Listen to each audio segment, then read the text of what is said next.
And he just remembers in the moment thinking, this is strange, and they look scared. So he said, "Está bien."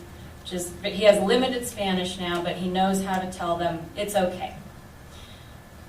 And his first impression, he was confused, and the folks who were helping him build his fence tell him, "Oh, those are illegal aliens. That's what you just saw." And so he had to start learning about what that was. That was never something that he'd ever encountered before. And he describes that first encounter as very heartbreaking to him. He saw people, and he saw families, and he saw that people were hurting. He saw that people were desperate, and he saw that people were scared. And that was the first impression he had of illegals on his property. And he's building the fence. He hasn't put any wire up yet.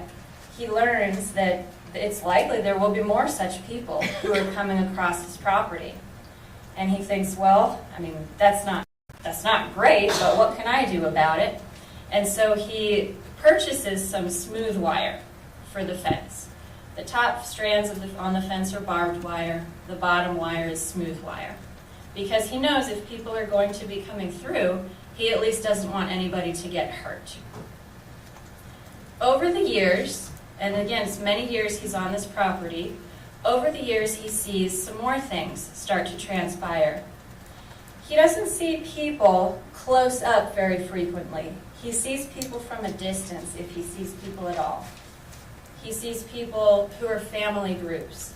And he knows they're family groups because they're people who are men, who are women, who are children, all sort of traveling together.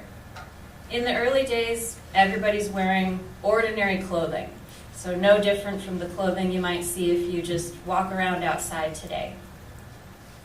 And in the early days, he doesn't encounter very many problems, and he doesn't feel afraid. He feels these people are actually more afraid of me than I am of them, because they run when they see me, they get scared.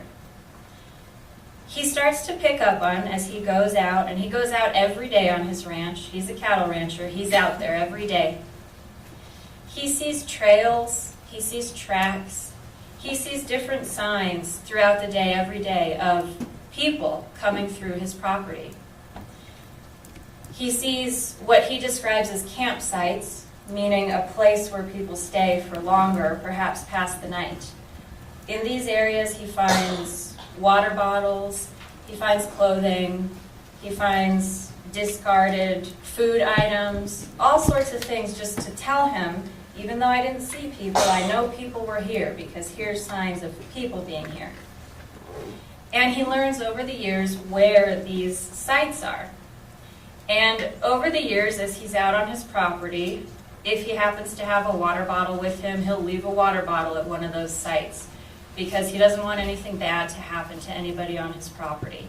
He's a compassionate man, and he doesn't want people on his property, but he understands that people have their own lives and they're trying to do something out of desperation. He starts to communicate with Border Patrol. These ranches that are on the border have a program called a Ranch Liaison Program, and that program involves a person, the ranch liaison, whose job it is to connect ranchers on the border, establish rapport, establish communication with them, in order that this rancher who's out here in this vast area can have somebody to access, to talk to, whenever something happens or whenever something is seen. And so over the years, Mr. Kelly becomes familiar with a number of ranch liaisons who cycle through that position.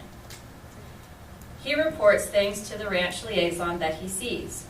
He's told by the ranch liaison, if it's a criminal issue, you can call 911. If it's a border issue, so if there's an issue with any kind of illegal immigration on your property, call the ranch liaison. The ranch liaison also sends information to the ranchers. So if the ranch liaison is aware that there's a big group of people in a certain area, if it's near a ranch, the ranch liaison will communicate that to the rancher to say, here's a heads up, I'm letting you guys know there's this number of people in your area, things of that nature. If Mr. Kelly were to ever see a helicopter circling his property, for example, and he doesn't know what's going on, he calls the ranch liaison, because that's whose helicopter that is, and they're going to know what's going on, and they'll inform him of what's going on. So Mr. Kelly establishes this relationship and this rapport with Border Patrol over the years.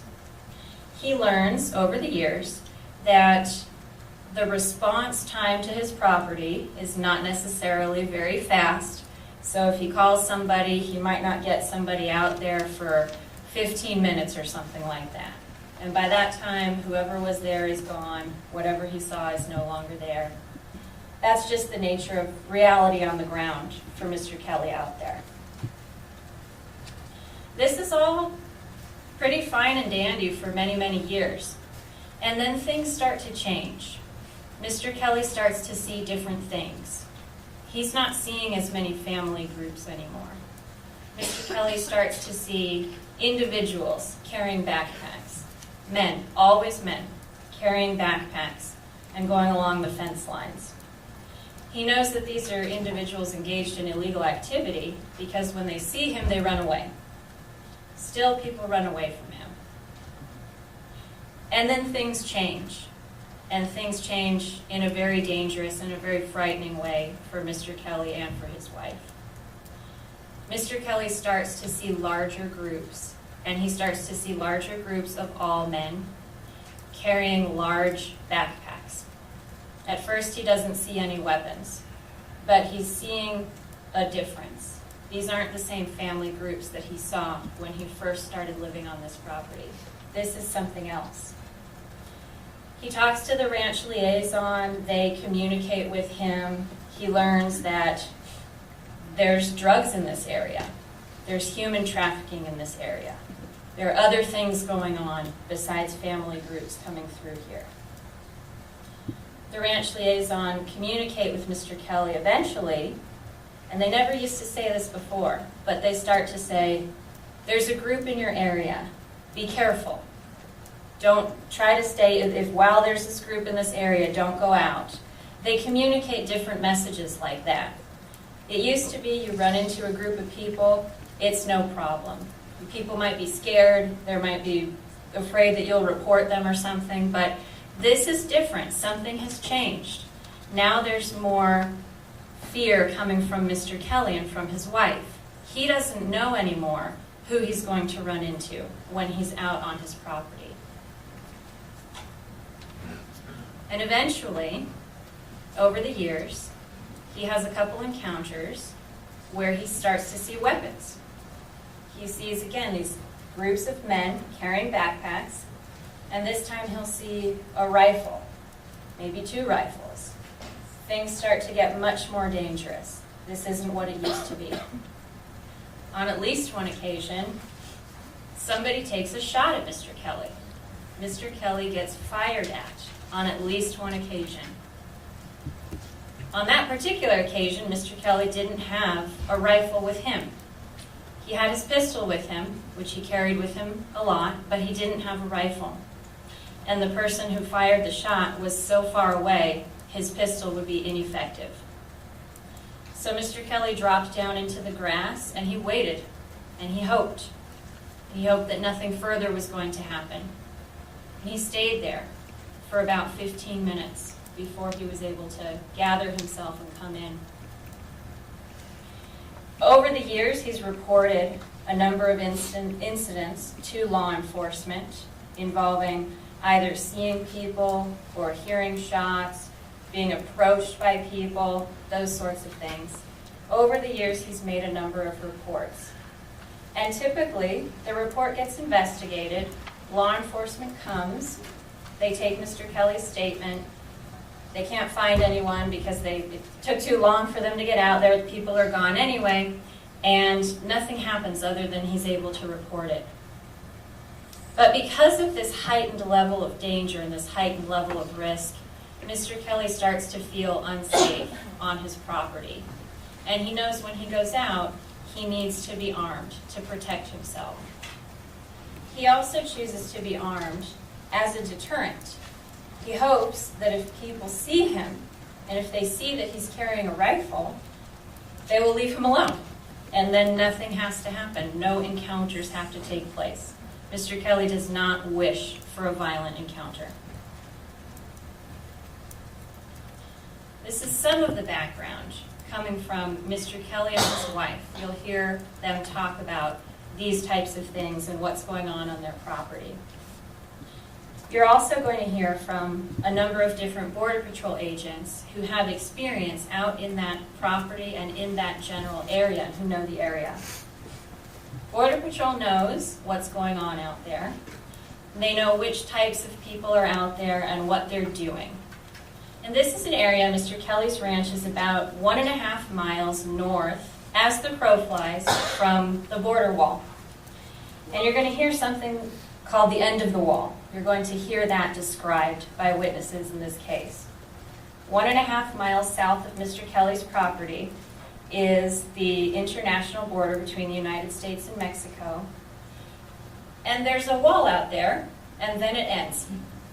There's a very tall wall. It's metal. It has razor wire on top. It's pretty big and pretty imposing, pretty difficult to climb over or get around.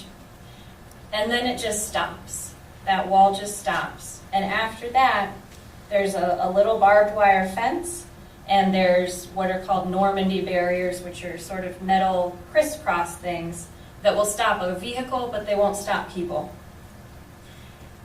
And so you're going to hear that the walls can be effective in moving traffic. So traffic that might come through closer to Nogales now has to move further out and come across here where the wall ends, which is right near Mr. Kelly's property. And so this is a corridor. Mr. Kelly's property is in a corridor of illegal traffic. And you'll hear that that illegal traffic includes human smuggling and drug smuggling. You'll hear that there are different sort of jobs, I suppose, or positions involved with this illegal traffic. There are scouts and their guides, who are people who are working to facilitate both human and drug smuggling. So a scout is a person who's going to typically be stationed at a high point on a mountain with binoculars, who can survey an area visually. They're typically wearing camouflage, typically trying to conceal themselves. And they have a radio with them so that they can see where Border Patrol is, they can see where a group is that might be going through for whatever reason, they can see where the pickup point is, and they can relay this information on the radio to the bad guys on the ground who are trafficking the people or trafficking the drugs through the area. You're also going to hear that out there are guides, or coyotes. But the coyotes are the guides, and those are the folks who are guiding groups of people through this area. A guide will have a radio. A guide might be listening on the radio to a scout or to somebody else. A guide will be responsible for bringing either people or people who are carrying drugs or just people to a certain location. You're also going to hear that there are other groups out there that are called either rip crews or bandits, depending on which term you prefer. But there are groups of people out there who try to take advantage of the illegal traffic that's going on. These are people who might confront somebody who's carrying drugs with weapons, steal the drugs from the person who's carrying drugs.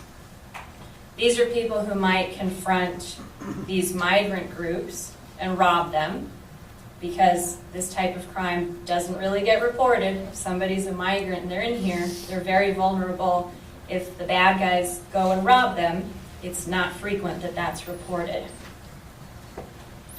So this is just the general character of the type of crime that's happening in this rural area that's out east of Nogales, very near Mr. Kelly's property.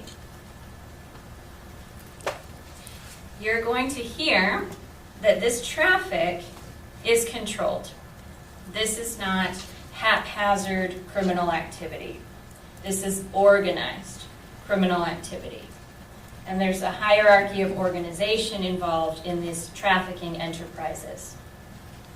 And you're going to hear that everything is controlled, including illegal migration, by these higher up drug trafficking organizations.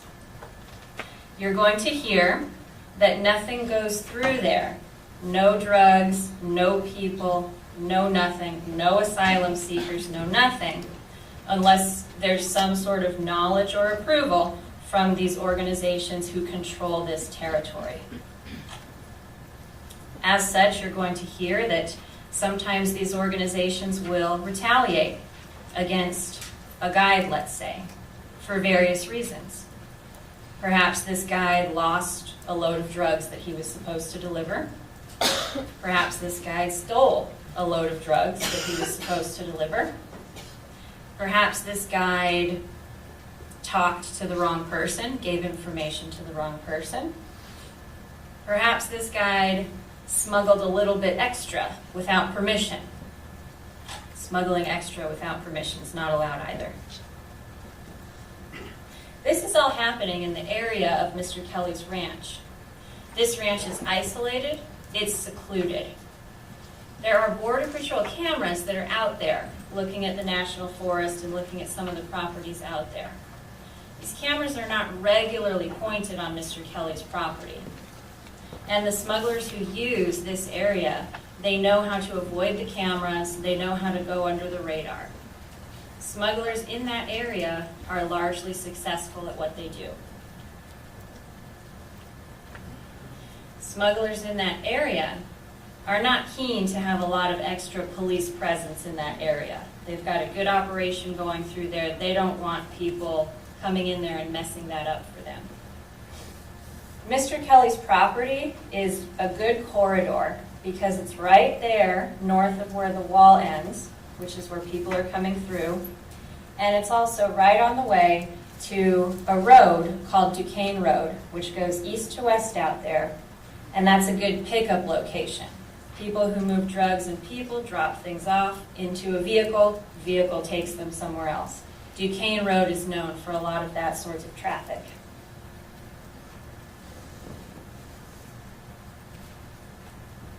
That's the knowledge that Border Patrol brings to the table about this area and about what's going on out there. Mr. Kelly and Wanda bring knowledge about this area as well, based on what they've seen and based on what they've done over the years.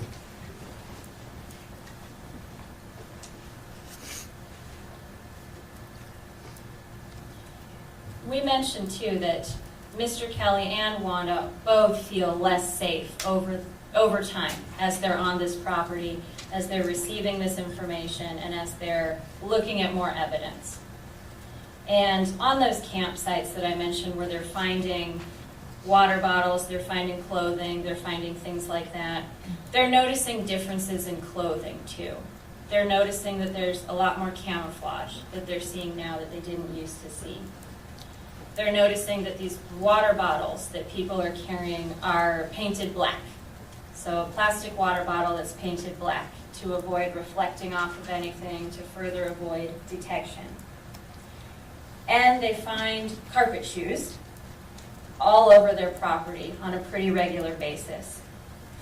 And carpet shoes are, it's a cutout piece of carpet that you put on the bottom of your shoe, and then there's camouflage and Velcro that's sewn into the carpet to attach the carpet to your shoe. And they learn that these are tools that are also used by smugglers to try to avoid being tracked, because Border Patrol tracks people, and carpet shoes, hopefully for the smugglers, tend to avoid that. Carpet shoes are typically discarded when a person gets picked up, because they don't want to be found with carpet shoes later, because that looks pretty suspicious. And so you'll find groups of carpet shoes just dropped in various locations on Mr. Kelly's property at various times. And when Mr. Kelly runs into this, he knows there was a group out here of somebody doing something, and they got picked up from here. Sometimes that's on his property, sometimes it's on roads near his property. It It's a common occurrence for Mr. Kelly and his wife out there to have to deal with that. Things get very serious one time when Mr. Kelly is no longer on the property. Mr. Kelly leaves because he and his wife have some property up in the White Mountains. It has to be prepared before they can stay in it. A lot of things have to be de-winterized and stuff like that. But they like to go to the White Mountains in the summer times. Mr. Kelly's away at the White Mountains once when he gets a call from Wanda. And she says that something happened. She doesn't know what, but something happened. There's helicopters everywhere. She doesn't know what's going on. Mr. Kelly and Wanda eventually hear that somebody found a dead body near Mr. Kelly's property. And this is the body of a woman who's been discovered, he believes, in a car. He hears this little secondhand, third-hand knowledge, so he's not sure exactly what happened out there, but he's very concerned. And one of the neighbors tells him that this woman was possibly murdered, and he stops what he's doing, he returns, and he goes back because he doesn't want Wanda to be by herself when all of this is going on. This is the environment that he finds himself in, and this is what he and Wanda are dealing with on a regular basis. They used to feel safe on their property. They don't feel safe on their property anymore. And there's a lot of scary things that are happening around them. They've called law enforcement before, and they know that it takes time to get out there. They have a good relationship with law enforcement. Mr. Kelly continues to report things that he sees, including various cuts in his fences, because back in the day, when you had family groups going through, they would go under the fences by the smooth wire. Not anymore. Now his fences get cut pretty regularly, and his cows will get out, and he has to walk his fences to make sure that he can repair them and things like that. So he's scared every day on his property, and he needs to arm himself every day on his property to try to deter this, to try to protect himself. It's in this context that Mr. Kelly sends text messages that the state put on your screens in front of you during their opening statement. You're going to hear about some of Mr. Kelly's text messages, and the state's going to tell you that this shows that Mr. Kelly is just amping himself up to go do something. He's really getting ready to hurt somebody. He really hates people who are crossing his property, etc. I just want to get out in front of that a little bit and give you folks the context so that when you read those messages, you can understand what Mr. Kelly is saying. In those messages, Mr. Kelly's talking to a friend of his who lives up in the White Mountains. And in those messages, Mr. Kelly is sharing his feelings with his friend. And when men get together to share their feelings, as far as I know, maybe doesn't mean anything, but when they get together to share their feelings, they don't typically say, "Hey man, I'm really scared on my property. There's a lot going on. I feel this is getting out of my control. I hope and pray that nothing will happen to me or my wife, but I'm really scared." Maybe some men do that, but a lot of them don't. A lot of them will say things like, "Hey man, I'm in a war zone over here. Give me some support, buddy." Or, "Hey, guess what happened the other day? I was out there." And they tell stories. They exaggerate. They go over the top to the point of even lying and making things up. They insult each other. They use self-deprecating humor. They talk about how they're too old to run away. "I can't shoot straight, gotta shoot a lot of rounds, I'm too old." That's the sort of conversation that we're talking about. We're talking about private conversation between two guys that's crude, that's over-exaggerated, and that could certainly be offensive in some company. What's also never intended to be seen by anybody.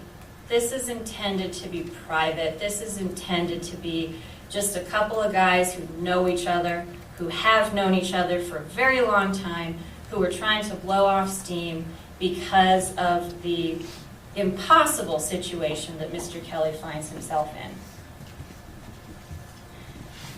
The evidence is not going to show that these messages show that Mr. Kelly is a mean or a violent person, or that Mr. Kelly hates anybody. These messages do not take away from Mr. Kelly's compassionate heart. They do illustrate his fear, and they illustrate his increasing concern about what's happening.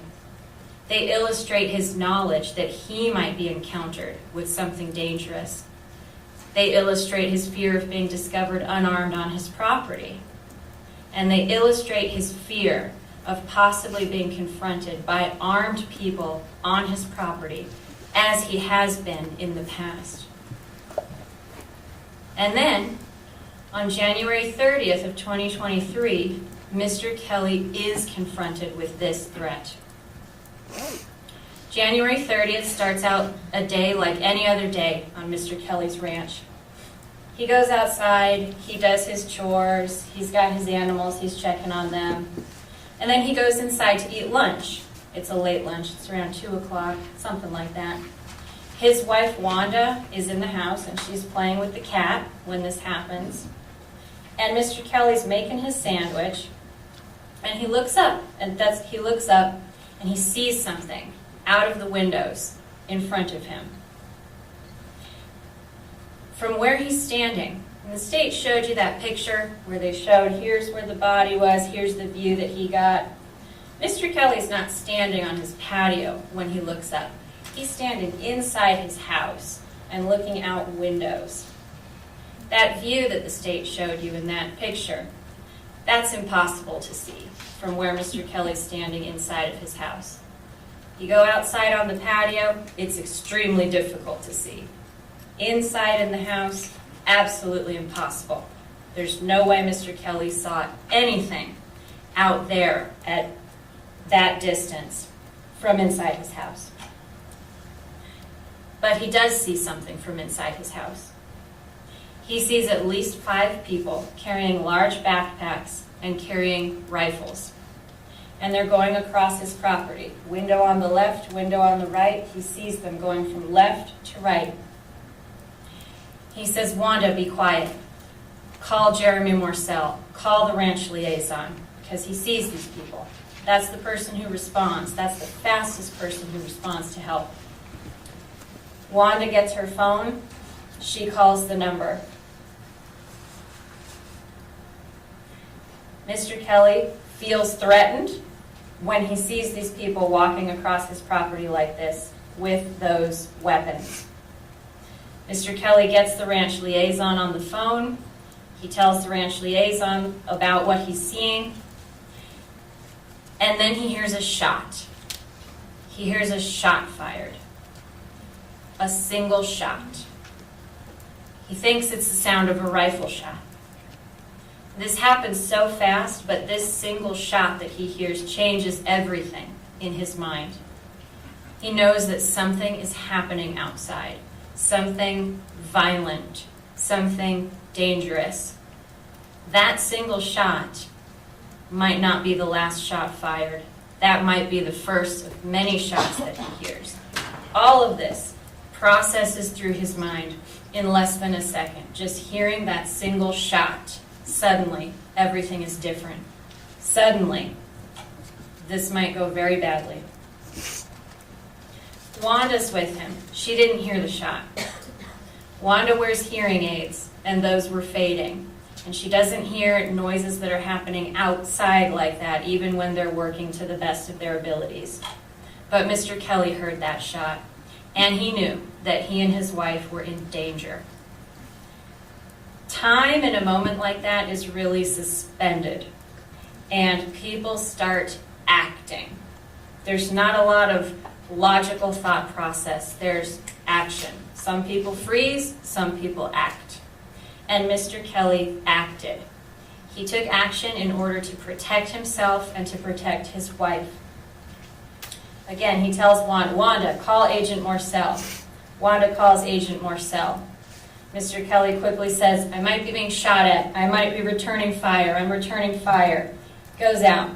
Agent Morcell describes this conversation as very quick. He says Mr. Kelly is excited. He says Mr. Kelly is obviously encountering something, because he obviously is. He's inside his house. He cannot see the location where this body is discovered from there, but he's obviously encountering something. That means there's something happening out there that has nothing to do with the location of this body. There's something else happening. Agent Morcell has now been informed. Now Border Patrol and the Sheriff's Department are hopefully on their way. Mr. Kelly knows this. He knows law enforcement's coming, but he knows how slow their response time is, and he knows that the threat that he's encountering is a threat he's encountering right now. Wanda, stay inside. He tells Wanda to stay inside. Wanda is terrified. She stands in the living room in between the windows. She doesn't even want to look outside. She's frozen. She's scared. Mr. Kelly walks outside. He picks up his rifle while he goes outside. He sees his horse running at about 100, 150 yards away, beyond 2 fences. His horse is out there, running. His horse is Sonny. Sonny is spooked. Sonny doesn't like gunshots. Sonny heard that single shot too, and he's running. He picked up on the danger too. He's an old horse. He doesn't like to run, and he doesn't do it very often. But when he's scared, he runs. Mr. Kelly wanted to just go out onto the patio with his rifle to be visible so that people could see him and they would run away. They wouldn't encounter him. That was his plan. As he walks outside, the metal porch door that he goes out, it shuts with a bang. It's a loud bang. The person who's in front of the group who's leaving turns, sees Mr. Kelly, and points his rifle at Mr. Kelly. This is another one of those moments, like hearing that single shot. He sees a rifle. A rifle is pointed at him. Mr. Kelly is threatened. There are armed criminals on his property. He's already heard a shot. Maybe another shot is about to be fired, and maybe it's about to be fired at him. He believes that his life is in imminent danger. He knows that Wanda is in the house behind him. He knows her life is also in imminent danger, and he has to stop the threat. He has to stop it from happening. He makes a split-second decision. He doesn't shoot this person. He doesn't use lethal force, even though he had every right to do so. He doesn't. He raises his rifle at an angle high up so that he knows he's not going to hit anybody, and he fires. He fires until the threat is gone. He fires until these people are on their way out and he knows that they're leaving. You heard the state talk about how Mr. Kelly's rifle had a 30-round magazine. It can be emptied in a matter of seconds. Mr. Kelly didn't empty his magazine. Not even close. Mr. Kelly fired 8, 9 shots, and then he stopped. He stopped because the threat stopped. The threat was gone, and he stopped. What he did to protect himself and to protect his wife was effective. These folks run away. Wanda, she's inside the house. She can hear these shots. These shots are coming from close by. She can hear them. She freezes. She can't even look out the window. She's so scared that her husband might be out there dead. She doesn't know what happened. She doesn't know how long she stands there, afraid to look out and see what happened. She doesn't want to see his body when she looks out the window. She gets the courage eventually to look out. She doesn't see Alan. She's relieved. She sees him walking on the road towards the barn. He tells her he's okay. He says he's going to go check on his barn, and he walks in that direction to make sure that his barn is secure. He walks on his road to make sure people are gone and to make sure he and his wife are truly safe. As he does that, he has another phone call with Agent Morcell. He tells Agent Morcell that he saw these folks, and Agent Morcell asks him if Mr. Kelly was being shot at or if they were armed. Mr. Kelly says something to the effect of, "It's too far away to tell if they are all armed." Something along those lines. Agent Morcell interprets that as Mr. Kelly saying, Now he doesn't say anybody is armed. Now he's changed his statement. This misunderstanding between Mr. Kelly and Agent Morcell is later used against Mr. Kelly. Unfortunately, the phone calls that Mr. Kelly has with Agent Morcell are not recorded, and so we're never going to know the exact words that Mr. Kelly used in this case. And this is the first of a very unfortunate theme in this case. The theme of words being changed, of meanings being misunderstood, of statements being twisted. And we will see this again. Agent Morcell, eventually, he sent his agents out there, the sheriff's department. They're going out there to investigate this offense, to see what's happening. They get out there and they begin to search the area. The deputies who are searching the area are themselves carrying rifles because they're told the nature of the call. There may be armed people, there may be shots fired, so they're taking precautions. The deputies walk all over Mr. Kelly's property. They fan out in this area near where Mr. Kelly said he was shooting. They spread out and they walk through it. They walk through the pasture that's out there, the yard. They go beyond Mr. Kelly's 2 fences, all the way back into where the wash is. Multiple deputies are out there searching that area. They're looking for people who might be hiding, people who might be hurt. They're looking for people who might be under trees or under bushes. They're looking in washes. They're looking for people who might be on the ground. And they don't find anybody. They don't find anybody who's injured or hiding. They don't find anybody who's dead or dying. They don't find anybody at all. They don't find any sign of the men that Mr. Kelly described or anybody else. Everybody's gone. They find Mr. Kelly, and then they briefly talk with Mr. Kelly about what happened. Deputies, a number of them, talk to Mr. Kelly. They talk to Wanda. They don't record their interactions. They don't, record the conversations. So we don't know, again, exactly what is said. And here we see words that get changed. We see differences in different reports.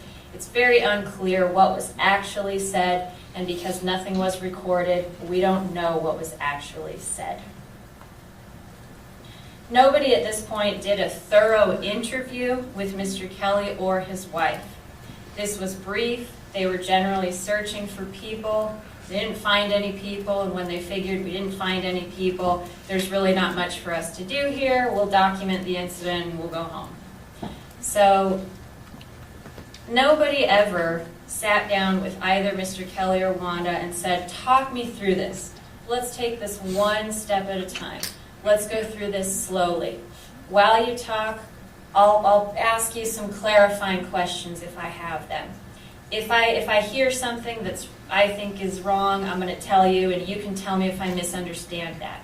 Nobody ever did that at this point with Mr. Kelly or his wife, and nobody ever recorded any other interactions with Mr. Kelly or his wife out there. Law enforcement leaves. Mr. Kelly and his wife are spooked and exhausted from this incident. They're shaken, but they figure that it's over, and they're grateful that they're both unharmed. They think that's the end of it. This has already been a very long and traumatic day for the Kellys, but unfortunately, their nightmare's just beginning at this point.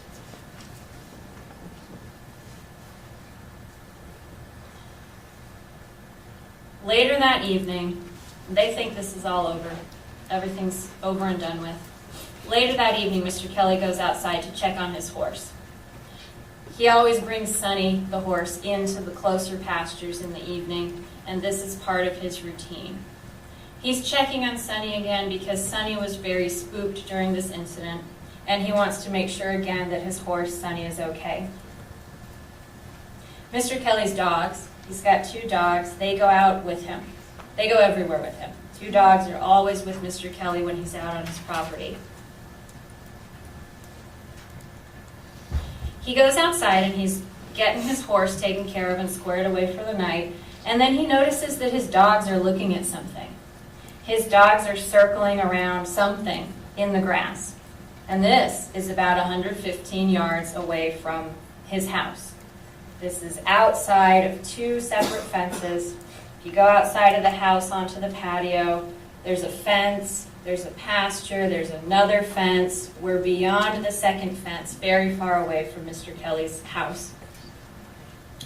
He goes up to see what the dogs are looking at. And he approaches, and he sees the body of Gabriel Quenbutimea. When he sees that body, he freezes. One of those moments again where time sort of stands still for Mr. Kelly. He thinks, oh my goodness, he's just discovered a body on his property. He sees his dogs sniffing and nudging the body. He notices the body seems to be stiff. And his background tells him this person might have rigor mortis of some kind. He's stiff. He notices the dogs and he sees the limbs are stiff. The sun's going down at this point. It's almost dark. He's looking at the body. He sees this is a man. He sees this man is wearing a camouflage backpack. It's not a big backpack like the group that he saw earlier. This isn't in the place where he saw the group earlier. And he notices there's a camouflage fanny pack also next to the body, hanging down, not really attached to anything. And he's remembering that single shot that he heard earlier in the day before he went outside. That single shot is coming back to him. He's in shock. He stands frozen. He's never found a body before. He's never seen a dead person before. He doesn't know what to do, but a million thoughts are racing through his mind. He knows he fired shots earlier. He knows the body's on his property. He knows that somebody might be thinking to blame this on him. He is scared out of his mind. He's remembering again that single shot that he heard. He also knows there might be people around him. He doesn't know if he's alone. He doesn't know who else is out there. Obviously, tons of people were on his property throughout the day, and he doesn't know if anybody else is out there. He is scared. In spite of this fear, he calls for help. In spite of knowing, oh my gosh, this might come back on me, he calls for help. He does the right thing. He calls the ranch liaison because that's who he calls. That's the call that he makes whenever he's seeing something go on his property. So he calls Jeremy Morcell, Agent Morcell. He has faith that this can be investigated, law enforcement will handle this, and everything's going to be okay. That faith turns out to be very misplaced. When he calls Agent Morcell, and again, no phone call to Agent Morcell is actually recorded. Agent Morcell remembers these conversations a certain way. Mr. Kelly remembers these conversations a different way. We don't know what was actually said because we don't have a recording. But he calls Agent Morcell. He says something, this is very bad. Send the sheriff out here. Send help out here now. According to Agent Morcell, he's saying something may have been struck earlier. That's what Agent Morcell says that Mr. Kelly says. Mr. Kelly's in shock. He's scared. He sounds serious. Agent Morcell has never heard him like this before. He says he doesn't want to talk over the phone. He still doesn't know who might be listening or who might be out there. Agent Morcell calls another Border Patrol agent. He calls an Agent Layugan, and he relays that information to Agent Layugan. Agent Layugan calls the Sheriff's Department and says something that influences very seriously the way law enforcement responds to this call. Agent Layugan, whether on purpose or by accident, but in a very big way, changes Mr. Kelly's words. Mr. Kelly, according to Agent Morcell, who spoke with Mr. Kelly, said, something may have been struck. I need you to, something may have been struck earlier. Agent Layugan takes that, and he says to the dispatcher, the homeowner's reporting, I may have struck something. He said, I may have struck something. Not what Mr. Kelly said. Makes a big difference, though. Makes all the difference, possibly. This is the first, not the last, example of words being changed. This monumental statement goes to the dispatcher with the sheriff's department. This is the person who's responsible for telling the deputies who are going out there, responsible for telling them, here's what you're going to see, here's what you're going to encounter, this is the call that came in. So when she gets on the radio to tell the deputies to go out there, she's saying, the homeowner says he may have shot someone. Now it's not may have struck someone, it's he may have shot someone. That's what the homeowner said. I may have shot someone. Not what Mr. Kelly said. That's what law enforcement hears when they're on their way to answer this call. And that affects the way the deputies approach this call when they get out there. The deputies are viewing this case one way and one way only. And this is their first step in the investigation. This big change influences and establishes the bias in the investigation against Mr. Kelly. The dispatch then calls Mr. Kelly to talk to him. You heard that call, and you're going to hear that call again. Mr. Kelly is nervous and in shock, but he answers the phone and he speaks to the lady who's doing the dispatch. Mr. Kelly cannot bring himself to tell her that there's a dead person on his property. He's scared, he's in shock. He's never found a dead body before. He can't say the words. There is a dead person here. I'm looking at a dead person. That's hard. It's very, very hard. They're not coming out. It's not working. So he tries to tell her a different way, and that call reflects that. He tells her he doesn't want to get in trouble. He doesn't want to get her in trouble. He says these things. He does. He says these things. And he says these things because in that moment of shock and fear and discovery, he's thinking, they might think I did this. They might think I did this. And he's right. And his fear is reasonable. So when he makes those comments in his shock and in his fear, and somebody who's not troubled by this wouldn't make those comments. Somebody who's not troubled by this would say, I found a dead body. He's troubled by this. He's scared. He doesn't know what to do. He's rattled beyond anything. Dispatch keeps asking him questions, and he communicates to dispatch that there is a body out there. He says it in so many ways without actually using the words, because he can't use the words. But you can tell from that phone call that he's struggling and he's trying to communicate this fact so that he can get some help. He says, there's the body of an animal, as opposed to a vegetable or a mineral. You know what I'm saying. He's trying to get dispatch to acknowledge what he's saying. He's not trying to treat anybody in an inhumane manner. He's trying to communicate the facts in the only way that he can to find the words to do so. Eventually, he references the dead woman, the woman that he and Mrs. Kelly had heard about on that trip when Mr. Kelly was in the White Mountains. He says, remember that situation. Come on, dispatcher. You're going to understand it now. Remember that situation. That's what we have here. The body. Okay. Dispatch finally gets it.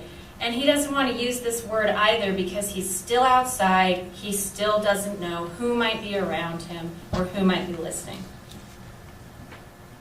When dispatch sends out the deputies, she tells the deputies that Mr. Kelly was being evasive when he had this conversation with her.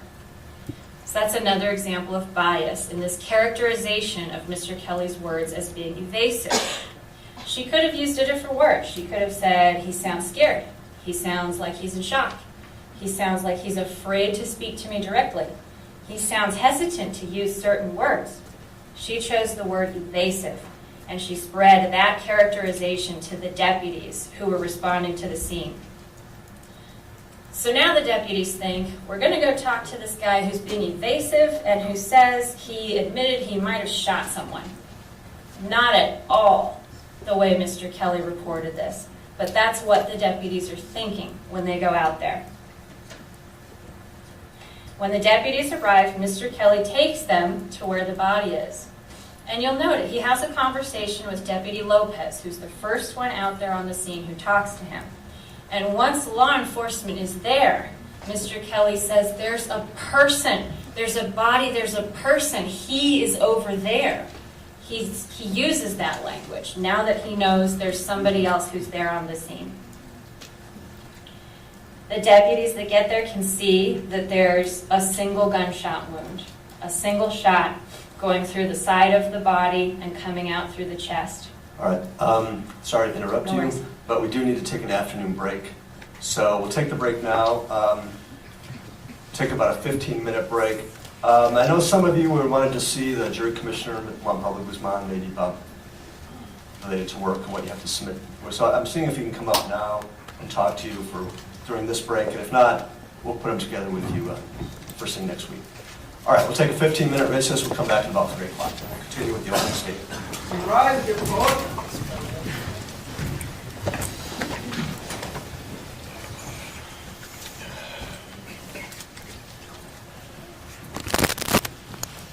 Kyler has already transmitted the 5.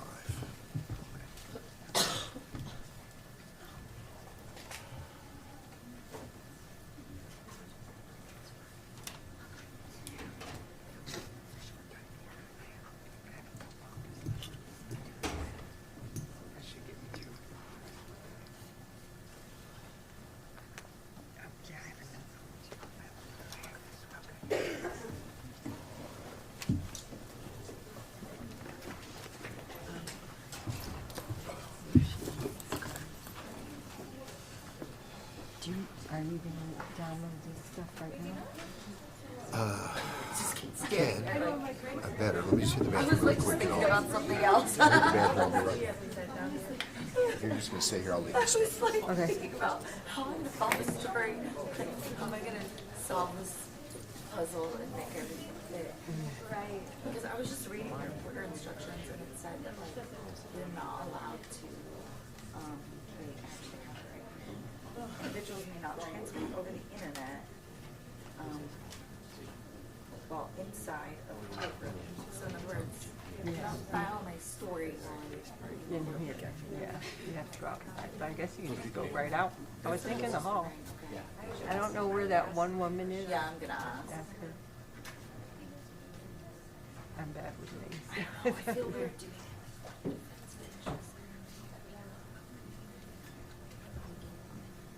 Let's just get straight to it. Yeah.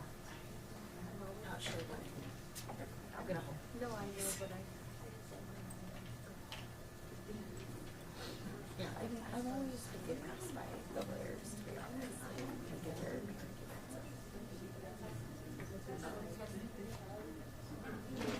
I've never sat in a murder trial, but I've sat in a few trials, and every time I sat, like when one side was guilty, on the other side, I would like And you agree go with back them. and forth, Yeah, I right? would go back and forth.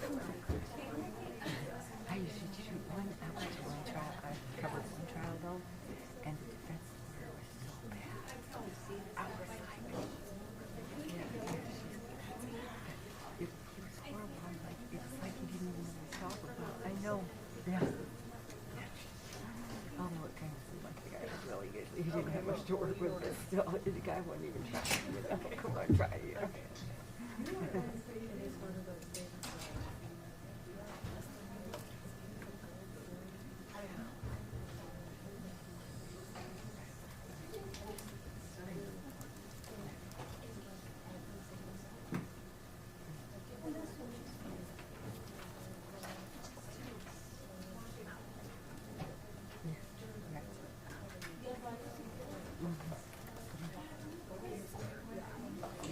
Test 1, 2, test.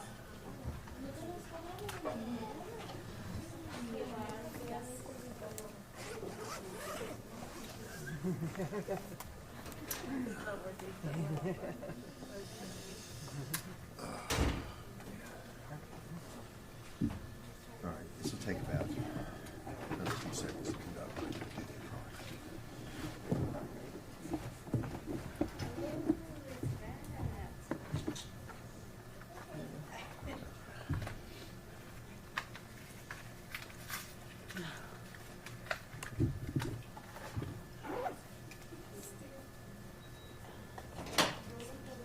I learned the hard way one day. You can't get the card in until it's done, so it freaks out. You trust it. I know.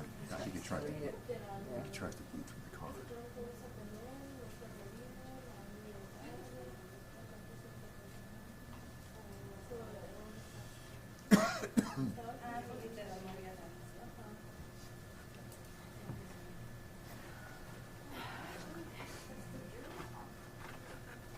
So you're just looking at Tucson? Oh.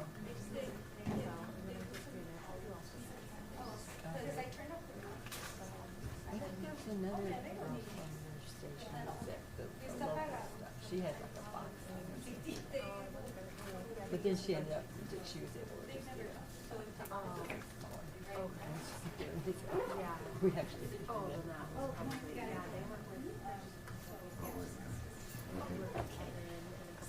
This is weird. See, it's scrambling the order.